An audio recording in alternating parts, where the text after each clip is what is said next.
الحمد لله رب العالمين والصلاة والسلام على سيد الأنبياء والمرسلين سيدنا ومولانا محمد وعلى آله وأصحابه أجمعين. أما بعد، فأعوذ بالله من الشيطان الرجيم. بسم الله الرحمن الرحيم. سورة المائدہ. سورة المائدہ اس میں یہ مدنی صورت ہے. اس میں 120 آیات ہیں اور 16 رکوع ہیں. 120 آیات اور 16 رکوع ہیں. تو اکثر علماء کا یہ کہنا ہے کہ یہ آخری صورت ہے، یا اس کا کچھ حصہ فتح مکہ کے موقع پہ نازل ہوا اور کچھ حصہ جو ہے صلح حدیبیہ کے موقع پر نازل ہوا اور کچھ حصہ حجۃ الوداع کے موقع پر نازل ہوا. تو اور اس کی خصوصیات میں سے ایک یہ بھی ہے کہ اس صورت مبارکہ میں وہ آیت بھی ہے جو سب سے اخیر میں نازل ہوئی. الیوم اکملت لکم دینکم واتممت علیکم نعمتی ورضیت لکم الاسلام دینا. سبحان اللہ، بڑی عظیم آیت ہے.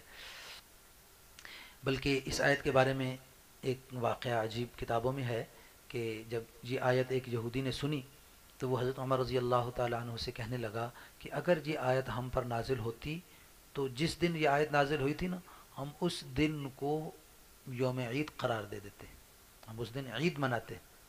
تو حضرت عمر رضی اللہ تعالیٰ نے فرمایا خاموش ہو جاؤ، مجھے پتہ ہے، میں اس آیت کے بارے میں تم سے زیادہ بہتر جانتا ہوں.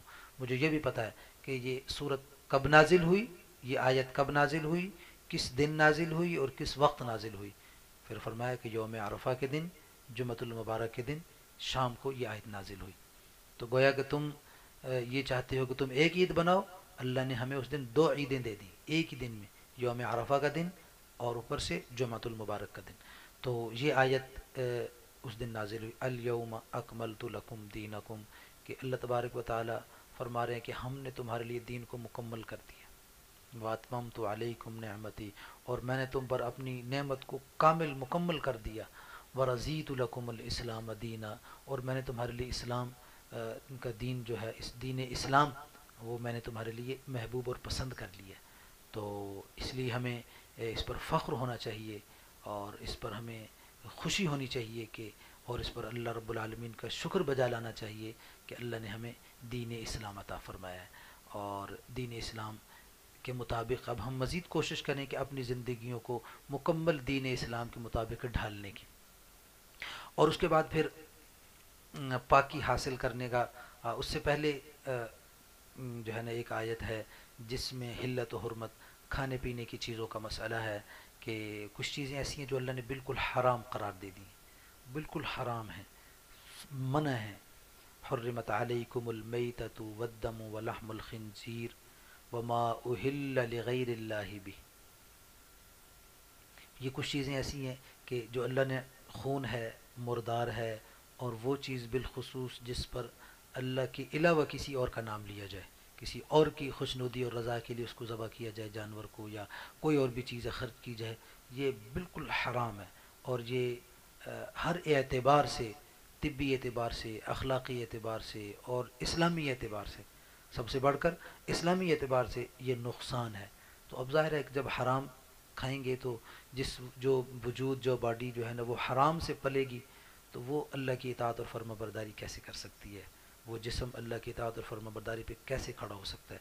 تو ہاں، یہ اس میں تھوڑی سی اجازت یہ دے دی کہ جو آدمی اضطرار کی حالت میں ہے اور اتنا مجبور و بے بس اور بے کس ہو گیا کہ اس کے علاوہ اس کے پاس کچھ ہے نہیں اور اس کو موت نظر آ رہی ہے، تو اس میں بس اتنی شرط لگائی کہ فمن اضطر غیر باغ ولا عاد، کہ وہ لذت لینے کے لیے مجبور ہے، لذت حاصل کرنے کے لیے ویسی جو ہے نا شوقیہ طور پہ نہ کھائے، تو بس اتنا سا کھا لے جس سے اس کی زندگی کی رمق باقی رہے، اتنی اس کو اجازت ہے.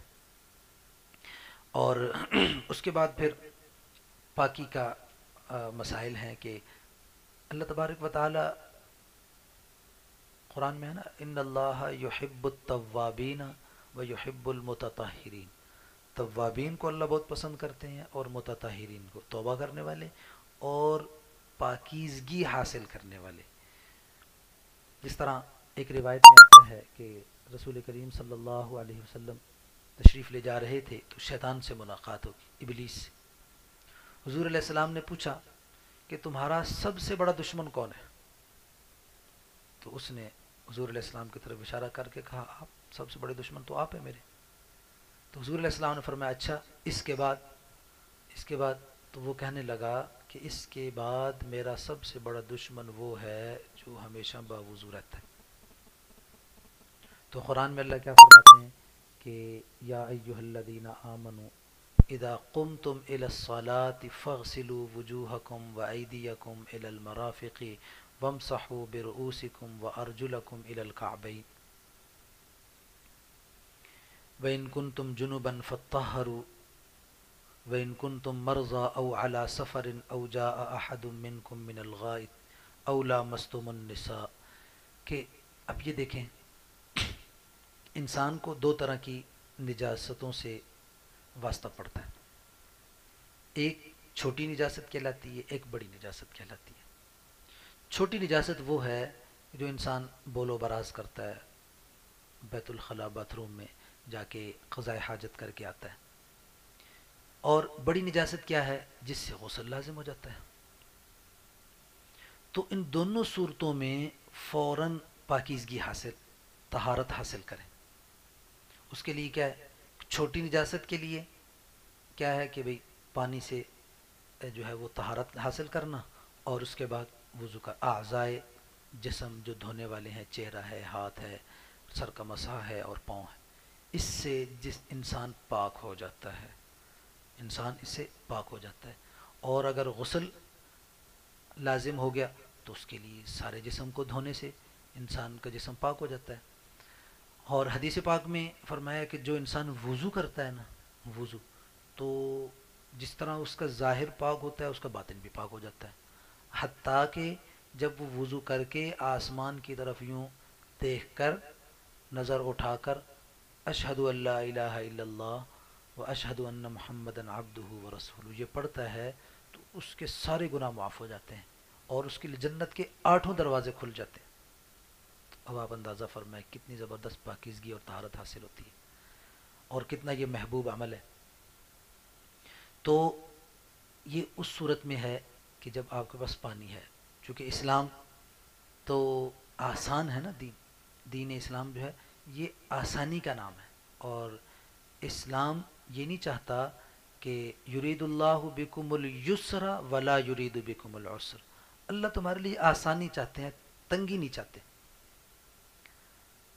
تو پانی نہیں ہے یا پانی تو ہے لیکن استعمال نہیں کر سکتا، بیماری ایسی ہے، تکلیف ایسی ہے کہ جس سے وہ پانی استعمال نہیں کر سکتا، وضو نہیں کر سکتا، یا وہ غسل کی حاجت ہے غسل نہیں کر سکتا، تو اس کے لیے بڑا آسان سا حکم ہے، تیمم کر لیں، پاک مٹی سے تیمم کر لیں.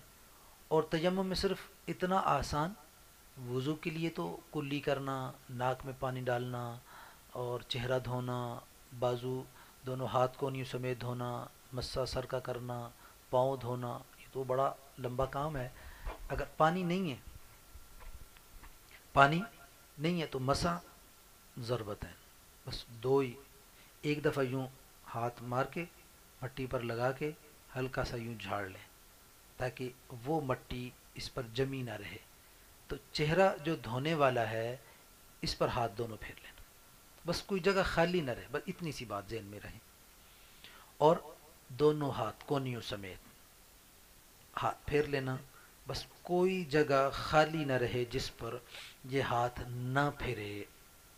جس طرح یہ انگلیوں کا خلال ہے، یہ پورے ہیں، یہ جگہ ہے انگلیوں کے درمیان والی، تو یہاں پر اس انداز سے ہاتھ چلانا کہ کوئی جگہ خالی. یہ دو ضربیں لگا لی. اب اگر بے وضو تھا تو با وضو ہو گیا، اور جنابت کی حالت میں تھا تو پاک ہو گیا. تو یہ کتنا زبردست عمل ہے کہ انسان پاک صاف ہو جاتا ہے، پاک صاف ہو جاتا ہے. اور پاکیزگی حاصل کرنے والا کون ہے؟ اللہ کا محبوب. تو اس کے بعد پھر یہودیوں کی وہ پرانی عادات اور خصلتیں بیان کی جا رہی ہیں کہ پہلے اللہ تبارک و تعالی نے ان کے 12 قبیلے اور ان کے لیے اتنی سہولیات اور اتنا ان کو نوازا کہ ان کو بغیر محنت کے اللہ ان کو روزی دیتے رہے، اور بڑی جو ہے نا سہولت اور فراوانی کے ساتھ پانی کی ضرورت تھی، اللہ نے 12 چشمے جاری کر دیے۔ اس کے باوجود اللہ تبارک و تعالی نے ان کو یہ بھی کہا کہ تم ایمان لے آؤ، تمہیں دوہرا اجر ملے گا، تمہیں دوہرا اجر ملے گا، لیکن انہوں نے کیا کیا؟ اس عہد کو بھی توڑ دیا۔ اس عہد کو اللہ کیا فرماتے ہیں؟ فَبِمَا نَقْضِهِم مِّيثَاقَهُمْ، انہوں نے اس عہد کو توڑ دیا۔ تو جب انہوں نے عہد کو توڑ دیا تو اللہ کی طرف سے بھی ان پر لعنت آ گئی۔ ضربت علیہم الذلۃ ذلت اور مسکنت اللہ نے ان کے ساتھ چپکا دی، اور ان کی جو ہے کمزوریوں میں سے ایک کمزوری یہ بیان کی جا رہی ہے کہ وہ اللہ کی آیات کو بدل دیتے، یحرفون الکلم عن مواضعہ، وہ بدل جاتے، آیات کو بدل دیتے ہیں، اپنی مرضی کے معنی اور مفاہیم اس کو بیان کر کے لوگوں کو بیوقوف بناتے ہیں، اور خود بھی گمراہ ہوتے ہیں، اوروں کو بھی گمراہ کرتے ہیں۔ تو اس کے بعد پھر جنہوں نے کہا کہ انکار کیا یعنی کفر کیا کس بات کا؟ کہ انہوں نے کہ اللہ لقد کفر الذین قالوا ان اللہ هو المسیح ابن مریم، پہلے تو کہا کہ 3 خدا ہیں، اللہ، عیسیٰ بن مریم اور حضرت مریم علیہ السلام۔ تو پھر بعد نے کہا کہ ان اللہ هو المسیح ابن مریم، اللہ ہی مسیح ابن مریم ہے، مسیح ابن مریم ہی اللہ ہے۔ تو جنہوں نے یہ بات کی انہوں نے بھی کفر بکا ہے، انہوں نے بھی اللہ کی ذات پہ بہتان لگایا ہے۔ تو یہ ان کی اس کفر کو بیان کر کیا، اور اس کے بعد پھر انسانی زندگی کا ایک عجیب واقعہ کہ جو سب سے پہلے اس زمین پر حسد کی بنیاد پر قتل ہوا، اس کا واقعہ ہے کہ سیدنا آدم علی نبینا وعلیہ الصلاۃ والسلام کے 2 بیٹے تھے، حابیل اور قابیل۔ قابیل نے حسد میں آ کے حابیل کو قتل کر دیا، تو ایک طرف یہ قتل اور دوسری طرف بے بسی۔ اب وہ قتل تو کر دیا، تو اب اس کو ہر وقت کندھوں پہ قابیل اٹھائے پھر رہے ہیں، اور سمجھ نہیں آ رہی اس کا اب میں کیا کروں۔ تو پھر اللہ رب العزت نے کوے کو بھیجا، فبعث اللہ غرابا یبحث فی الارض لیریہ کیف یواری سوءۃ اخی، کہ اللہ نے پھر ایک کوے کو بھیجا رہنمائی کے لیے کہ اس طرح کوے نے ایک کوے کو قتل کیا یا کوا مر گیا، تو اس نے زمین چونچ سے زمین کو کھودا اور اس کے اندر اس جو مردہ کوا تھا اس کو ڈالا، اوپر سے مٹی ڈال دی۔ تو یہ اللہ تبارک و تعالی قابل کو دکھا رہے تھے کہ اس طرح اب تم نے یہ تو غلطی کر لی ہے، اب اس غلطی کو چھپانا کس طرح؟ بس اس طرح زمین کے اندر دفن کر دو۔ تو وہاں سے یہ ایک واقعہ بڑا عجیب تھا تاریخ اسلامی کا، اس لیے حدیث پاک میں فرمایا کہ جو انسان پہلا گناہ کرتا ہے نا، پہلا گناہ، تو قیامت تک جتنے گناہ ہوں گے سب کا وبال اس پر آئے گا، جتنے گناہ ہوں گے اس پہلے گناہ کرنے کا جو گناہ کا ارتکاب کر رہا ہے اس پر وبال اس کا بھی آئے گا۔ اس لیے فرمایا کہ قیامت تک جتنے قتل ہوں گے، جتنے قتل ہوں گے، جو کہ قتل کی ابتدا قابیل نے کی، تو جتنے قتل ہوں گے قیامت تک ان سب کی کا وبال قابیل پر بھی آئے گا کہ اس نے اس غلط طریقے کو جاری کیا۔ تو اسی طرح دوسری حدیث پاک میں فرمایا کہ جو کوئی اچھا طریقہ جاری کر جاتا ہے، اچھا طریقہ، تو جب تک لوگ اس سے فائدہ اٹھاتے رہیں گے تو اس کو پورا پورا اجر و ثواب بھی ملتا رہے گا۔ تو اس کے بعد پھر حضرت موسیٰ علیہ الصلاۃ والسلام کا ایک واقعہ کہ جب موسیٰ علیہ الصلاۃ والسلام نے بنی اسرائیل سے کہا کہ اللہ کا حکم ہے قوم عمالقہ سے جہاد کرتے ہیں، تمہارا اپنا علاقہ مصر تو نہیں ہے، وہ تو تمہارا شام اور فلسطین ہے، تو چلتے ہیں ان سے جہاد کرتے ہیں، اللہ تمہیں فتح دیں گے اور تم اپنے علاقے میں آؤ، اپنی زمینوں کو آباد کرو، تو وہاں تمہیں اللہ کی نعمتیں جو ہے نا وہ ملیں گی۔ تو انہوں نے آگے سے بڑی ہٹ درمی کا مظاہرہ کیا، اور اتنا کہ یہاں تک کہ انہوں نے کیا کہا کہ ہم یہاں بیٹھیں، اذهب انت وربک فقاتلا، اے موسیٰ آپ جائیں، آپ کا رب جائے، آپ جا کے ان سے قتال کریں، جب آپ ان کو نکال مار بھگائیں گے تو ہمیں بتا دیجئے کہ ہم آ کے وہاں آباد ہو جائیں گے۔ اذهب انت وربک فقاتلا انا ہاہنا قاعدون، ہم تو یہاں بیٹھے۔ تو پھر اس کے بعد پھر ہمارے ایک معاشرے کی ایک برائی ہے چوری، اور ایک اس سے بڑھ کے ہے ڈکیتی۔ ایک ہے چھپ کے مال چرانا، چھپانا، اور ایک ہے جرت اور بدماشی کے زور پہ اسلحے کی نوک پر کسی کا مال چرانا اور مال غصب کرنا۔ اور بسا اوقات عام طور پہ ہوتا ایسے ہی ہے کہ جو چور ہے وہ تو چرا کے بھاگتا ہے، اور جو ڈاکو ہے جو اسلحے کی نوک پر مال غصب کرتا ہے، تو عموماً جن کا مال ہے وہ تو مال اتنا جلدی نہیں چھوڑتے، تو وہ پھر قتل بھی کر دیتا ہے۔ تو اس لیے دونوں مسائل کو تفصیل سے بیان فرمایا کہ جو مال غصب کرے گا اسلحے کی زور پر، تو اس کا جو ہے اس نے اگر قتل بھی کر دیا تو اس قتل کی بنیاد پہ اس کو قتل بھی کیا جائے گا، اور اس کا ایک ہاتھ اور ایک پاؤں مخالف سمت سے کاٹا جائے گا۔ اور اگر صرف اس نے چوری کی ہے تو اس کا پھر ایک ہاتھ کاٹا جائے گا۔ تو یہ اس کے اندر مسلمانوں کے مال کا تحفظ ہے، انسانیت کا امن ہے۔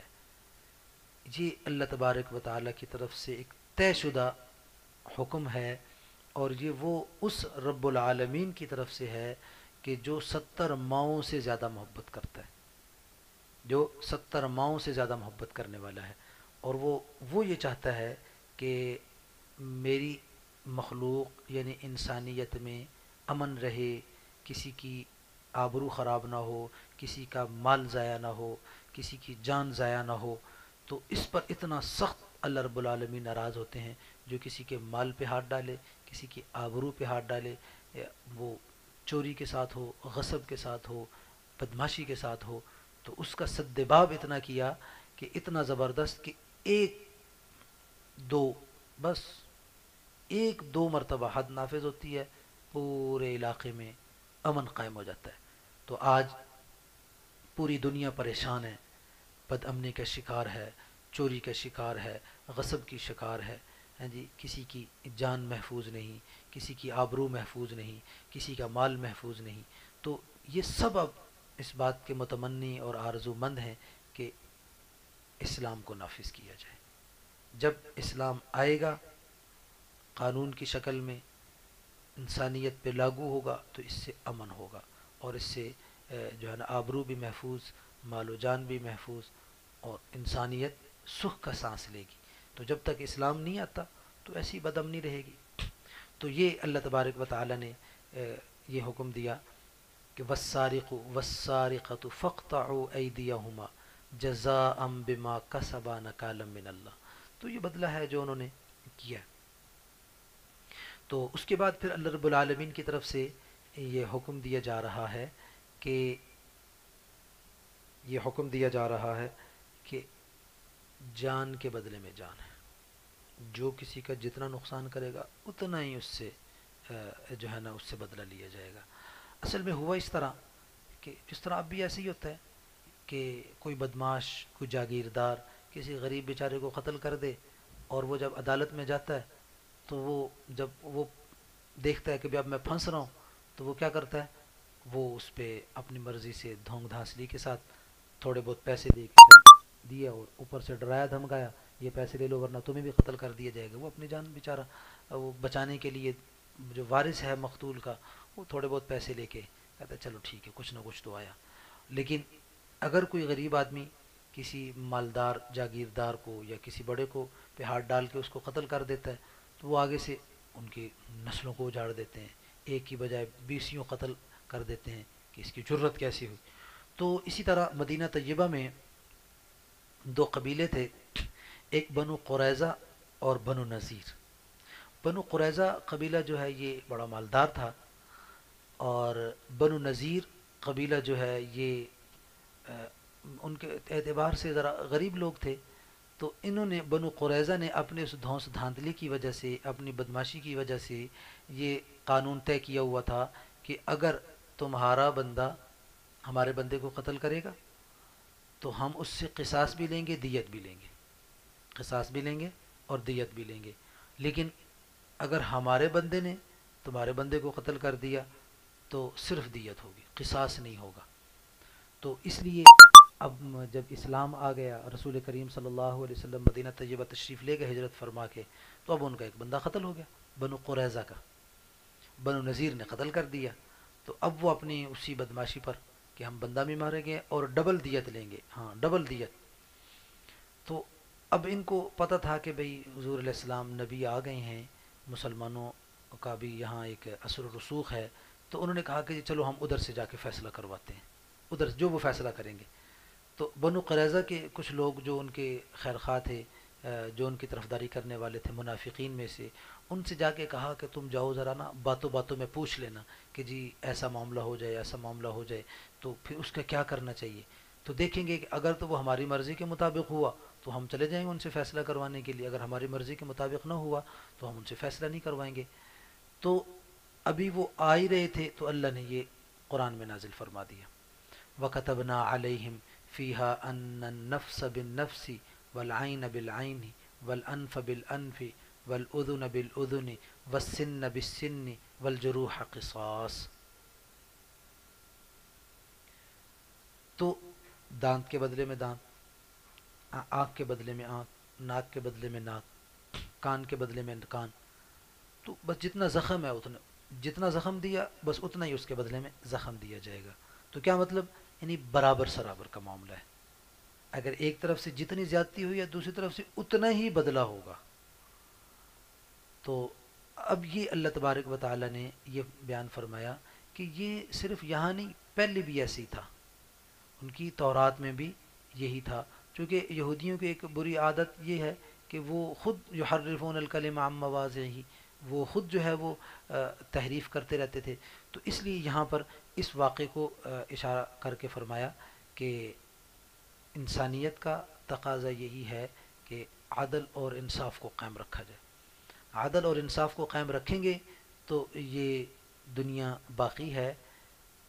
اس لیے کہتے ہیں کہ کفر کے ساتھ تو نظام دنیا چل سکتا ہے لیکن ظلم کے ساتھ نہیں چل سکتا. تو اس کے بعد پھر ایمان والوں کو ایک بڑا خاص اور اہم حکم دیا جا رہا ہے کہ مسلمان ہی آپس میں ایک دوسرے کے دوست ہو سکتے ہیں، خیر خواہ ہو سکتے ہیں. انہیں چاہیے کہ وہ دوستی اور تعلق مسلمانوں کے ساتھ رکھیں، کسی کافر کو، کسی یہودی کو، کسی عیسائی اور نصرانی کو اپنا دوست اور خیر خانہ بنائیں. یا ایھا الذین آمنوا لا تتخذوا الیہود والنصارى اولیاء، یہود و نصارہ میں سے کسی کو اپنا دوست نہ بنائیں. لا تتخذوا الیہود والنصارى بعضهم اولیاء، وہ ایک دوسرے کے خیر خواہ ہو سکتے ہیں. اس لیے دوسری جگہ رسول کریم صلی اللہ علیہ وسلم نے فرمایا الکفر ملۃ واحدہ، کہ کفر، دنیا کفر آپس کے ہزار اختلاف کے باوجود دشمنی اسلام پر متفق ہے. مسلمانوں کو نقصان پہنچانے میں، مسلمانوں کے ساتھ لڑنے میں وہ آپس میں متفق اور ایک بات پہ قائم ہے. اس لیے وہ آپس میں متفق تو ہو سکتے ہیں لیکن مسلمانوں کے خیر خواہ نہیں ہو سکتے. اس لیے فرمایا لا تتخذوا ایمان، اے ایمان والو، یا ایھا الذین آمنوا، اے وہ لوگو جو ایمان لائے ہو، جو مسلمان ہو، جو کلمہ پڑھتے ہو، جو اللہ کی وحدانیت کا اقرار کرتے ہو اور رسول کریم صلی اللہ علیہ وسلم کی نبوت و رسالت کو تسلیم کرنے والے ہو. اے ایمان والو کیا کرو، لا تتخذوا الیہود والنصارى اولیاء، ان کو اپنا دوست نہ بناؤ، ان کے ساتھ اپنا یارانہ نہ رکھو. بعضهم اولیاء بعض، یہ آپس میں ایک دوسرے کے دوست ہو سکتے ہیں، تمہارے دوست نہیں ہو سکتے۔ تو ہماری کمزوریوں میں سے ایک یہ بھی ہے کہ ہم اس پر بھی مسلمان آپس میں ایک دوسرے پہ اتنا اعتماد نہیں کرتے جتنا کافروں پہ کرتے ہیں۔ اور بعض مسلمان تو اپنی نالائقی میں یہاں تک کہہ دیتے ہیں یار اس سے تو کافر ہی اچھے ہیں، اس سے تو کافر ہی اچھے ہیں۔ تو یہ باتیں بھی مسلمان کی شان کے خلاف ہیں کہ وہ کوئی ایسی بات کہے کہ جس سے کافروں کو اور اللہ کے دشمنوں کو، دیکھیں یاد رہے ایک بات کہ کافر جتنا بھی اچھا ہو، جتنا بھی اچھا ہے، وہ اللہ رسول کا دشمن ہے۔ جتنا بھی وہ صحیح ہے، جتنا بھی تم اس کو اپنا خیر خواہ تسلیم کر لو، لیکن یہ بات طے شدہ ہے کہ وہ اللہ رسول کا دشمن ہے۔ اور مسلمان جتنا بھی کمزور ہے، جتنا بھی تمہاری نظر میں وہ غلط ہے، لیکن وہ کیا ہے؟ اللہ رسول پر ایمان لانے والا ہے۔ اللہ رسول پر ایمان، اس کے دل میں اللہ رسول کی محبت ہے، اس کے دل میں کلمہ ایمان ہے۔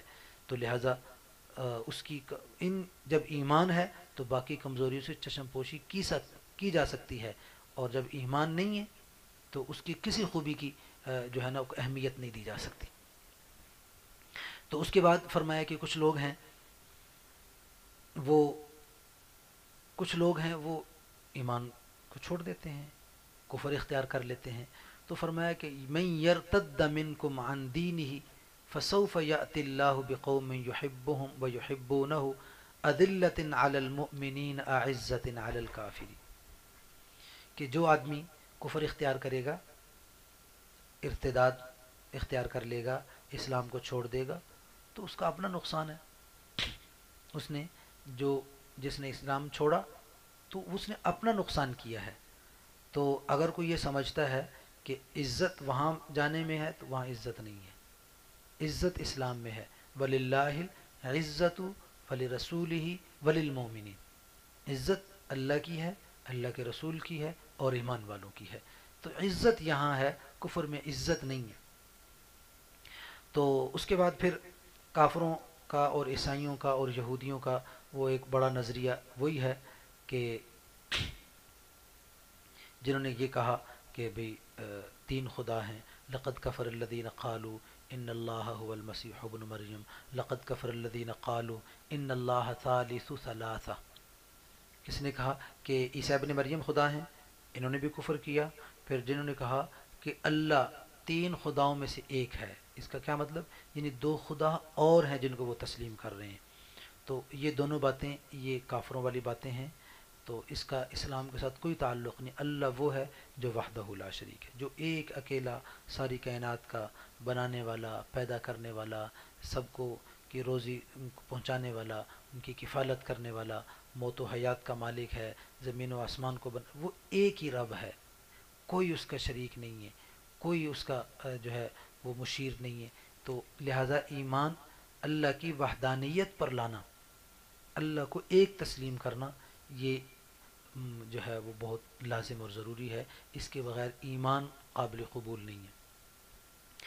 تو اس کے بعد پھر انہوں نے یہودیوں نے حضرت مریم علیہ السلام پر بہتان لگایا، تو اس پر کہا کہ یہ پہلے بھی جو ہے نا الزام انہوں نے لگائے ہیں۔ اور دوسری بات یہ ہے کہ عیسیٰ ابن مریم یہ اللہ کے رسول ہیں، اس کے علاوہ اور کچھ نہیں ہے۔ مل مسیح ابن مریم الا رسول، کیا مطلب؟ کہ عیسیٰ ابن مریم فقط اللہ کے رسول ہیں، اللہ کے پیغمبر ہیں، اللہ کے بھیجے ہوئے ہیں، اور یہ کوئی نئی اور انوکھی بات نہیں ہے۔ قد خلت من قبلہ الرسل، تو پہلے بھی کئی انبیاء گزر چکے ہیں۔ تو اور یہودیوں نے جو ان کی والدہ پہ الزام لگایا، تو کیا اللہ فرماتے وَأُمُّهُ صِدِّيقَةٌ، اور عیسائیوں نے کیا کیا کہ بھئی عیسیٰ علیہ السلام کو بھی خدا بنایا، مریم علیہ السلام کو بھی خدا بنایا۔ تو اللہ نے ان کی اس بات کو رد کیا، کیا فرمایا؟ کَانَا يَأْكُلَانِ الطَّعَامَ، کہ یہ دونوں عیسیٰ علیہ السلام بھی اور ان کی والدہ حضرت مریم علیہ السلام بھی، یہ دونوں کھانا کھاتے ہیں، یہ دونوں کھانا کھاتے ہیں۔ جو اب ظاہر ہے جو کھائے گا تو وہ اس کو حاجت بھی ہوگی، حاجت کو بھی کی پورا کرنے کے لیے بھی اس کو ادھر ادھر جانا پڑے گا۔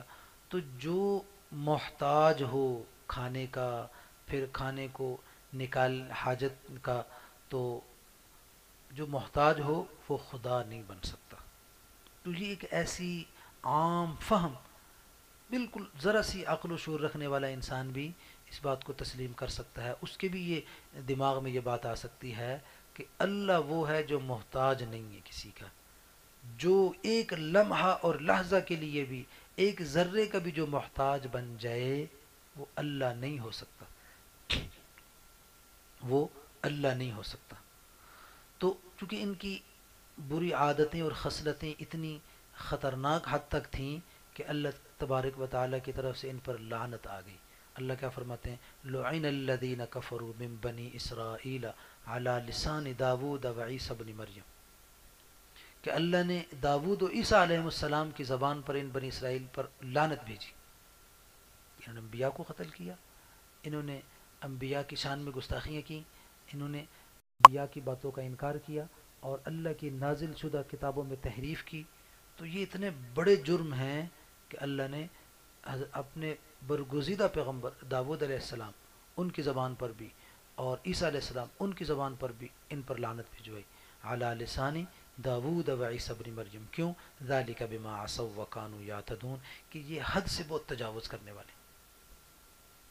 تو اللہ تبارک و تعالی کی اب بھی جو اس انداز سے نافرمانی کرے گا اور جو ہے نا اسلام میں کہ احکام اسلام میں جو رد و بدل کرے گا اور اپنے مرضی کی تبدیلی کرے گا، یہودیوں کی طرح کچھ پر ایمان لانا کچھ پر نہ لانا، تو یہ بات بھی بڑی خطرناک ہے۔ تو اب ظاہر ہے کہ جب ان پر لعنت تو یہ بھی لعنت کے مستحق ٹھہر سکتے ہیں۔ اس لیے ایمان والوں کو چاہیے کہ وہ پورے اسلام میں داخل ہوں، اللہ تبارک و تعالیٰ کے حکموں کو پورا کریں اور بجا لائیں، تاکہ اللہ تبارک و تعالیٰ کی رحمت کے مستحق ہوں، نہ کہ لعنت کے مستحق ہوں۔ تو اس لیے اللہ تبارک و تعالیٰ آخر میں فرماتے ہیں لَتَجِدَنَّ أَشَدَّ النَّاسِ عَدَاوَةً لِلَّذِينَ آمَنُوا الْيَهُودَ وَالَّذِينَ أَشْرَكُوا۔ پیچھے کیا کہا کہ یہودیوں سے اور عیسائیوں سے دوستی نہ لگاؤ۔ کیوں؟ یہاں آگے یہ فرما رہے ہیں کہ یہودی اور مشرک یہ ایمان والوں کے سخت ترین دشمن ہیں۔ یہ کیا ہیں؟ سخت ترین دشمن ہیں۔ اور وَلَتَجِدَنَّ أَقْرَبَهُمْ مَوَدَّةً لِلَّذِينَ آمَنُوا الَّذِينَ قَالُوا إِنَّا نَصَارَى۔ جو اصل عیسائی ہیں وہ ذرا نرم گوشہ رکھتے ہیں ایمان والوں کے بارے میں، لیکن جو اب ایسے کوئی نہیں ہے جو عیسائیت پر قائم ہوں اور عیسیٰ علیہ السلام کی تعلیمات پر عمل کرنے والے ہوں، اب ایسے کوئی نہیں۔ اس لیے کہ بہت سے عیسائیوں نے تو اپنے مذہب کو ہی چھوڑ دیا، وہ تو لادین ہو گئے، انہوں نے تو کسی بھی وہ جو ہے نا دین سے ان کا کوئی سروکار نہیں ہے، وہ ایک بے دینی والی زندگی میں چل رہے ہیں اور زندگی بسر کر رہے ہیں۔ تو اب ظاہر ہے کہ جو بے دین اور لادین ہیں یقیناً وہ بھی ایمان والوں کے سخت ترین دشمن ہیں۔ اللہ تبارک و تعالی ہم سب کو ایمان کامل نصیب فرمائے اور ہمارے لیے اپنی رضا کا اعلان فرمائے۔ وآخر دعوانا ان الحمد للہ رب